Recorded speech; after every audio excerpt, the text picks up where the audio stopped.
যাদের বিরুদ্ধে বড় রকমের করাপশনের আছে, খুনের মামলা আছে, তাদের সবার ব্যাপারেই আমরা সিরিয়াস এবং প্রত্যেককেই আমরা ইভেনচুয়ালি আমরা প্রত্যাবর্তন চাবো।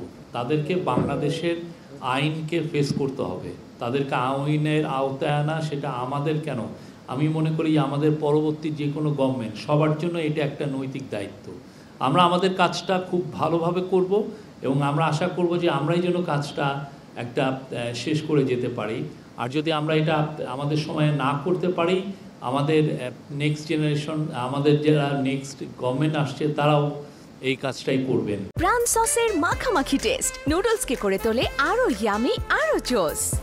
তাজা পাকা টমেটো আর সিক্রেট রেসিপি কম্বিনেশনে প্রাণ সসের বস। কেননা এরা বাংলাদেশের মানুষের টাকা চুরি করে নিয়ে বাইরে যে মৌজ ফুর্তি করছেন, অবশ্যই আমরা তো তাদেরকে ফেরানোর একটা আমাদের এটা একটা নৈতিক দায়িত্ব এবং এই কাজটা আমরা করব। এদের বেশিরভাগ এই যে যারা আওয়ামী লীগের লিডার যারা বাইরে গিয়েছেন, এদের বেশিরভাগের হাতেই রক্ত আছে। তারা বড় রকমের হিউম্যান রাইটস অ্যাবিউজের অ্যাকিউজড এবং তাদের অনেকে বড় বড় করাপশনে জড়িত। আপনারা দেখেছেন যে কিছুদিন আগে বেশ কিছু পত্রিকায় এসছে যে এক একজনের অ্যাকাউন্টসে কত রকমের কত টাকা ট্রানজ্যাকশনের হিসাব আমরা পেয়েছি। আপনার অ্যাকাউন্টসে তো 1 কোটি টাকার ট্রানজ্যাকশনও দেখা যায় না, অথচ এক একজনের 800, 900, 1200 কোটি টাকার ট্রানজ্যাকশন। একটা সরকারি কর্মচারী, একটা সরকারের মিনিস্টার বা একজন সরকারের যিনি সেক্রেটারি, উনি কত টাকা পান? Thank you.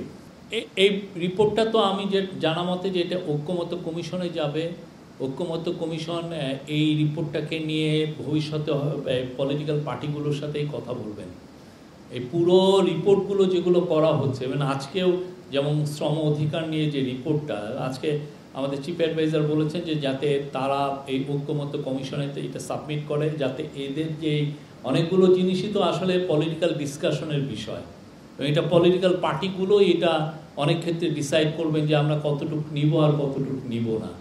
তো এই জন্য এই পুরো রিপোর্টগুলো আসলে ঐক্যমত্য কমিশনে যাবে এবং ঐক্যমত্য কমিশনই পরবর্তী দিক নির্দেশনা ঠিক করবেন কিভাবে এই রিপোর্টগুলো তারা পলিটিক্যাল পার্টিগুলোর সাথে কথা বলবেন। 3 তারিখের মধ্যে বাতিল না করো এই কমিশন, ওই দিন ওদের সমাবেশ হয়েছে হেফাজতে। আমি এই বিষয়ে যেটা বললাম, আমি এটাই আমার বক্তব্য।